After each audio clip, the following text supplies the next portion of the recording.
அதிமுக பொதுச் செயலாளர் எடப்பாடி பழனிசாமிக்கு எதிராக திமுக எம்பி தயாநிதி மாறன் தாக்கல் செய்த அவதூறு வழக்கு ரத்து செய்திருக்கிறது சென்னை உயர்நீதிமன்றம்.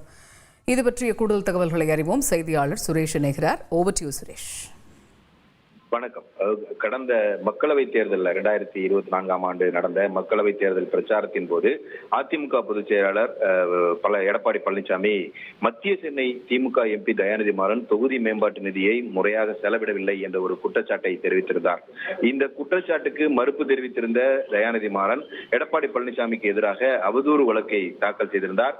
இந்த வழக்கு சென்னை மாவட்ட ஆட்சியர் அலுவலக வளாகத்தில் உள்ள எம்பி எம்எல்ஏக்களுக்கு எதிரான வழக்குகளை விசாரிக்கும் சிறப்பு நீதிமன்றத்தில் விசாரணையில் இருக்கிறது.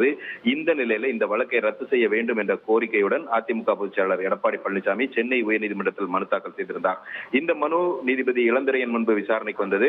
அப்போது எடப்பாடி பழனிசாமி தரப்பில் ஆஜரான வழக்கறிஞர் ஏற்கனவே செய்தித்தாளில் வெளியான செய்தியின் அடிப்படையில் தான் அவர் பேசியிருக்கிறார். தேர்தல் பிரச்சாரத்தின் போது பேசும் பேச்சுக்கள் அவதூறாகாது என்பதால் இந்த வழக்கை ரத்து செய்ய வேண்டும் என்ற ஒரு வாதமானது எடப்பாடி பழனிசாமி தரப்பில் முன்வைக்கப்பட்டது.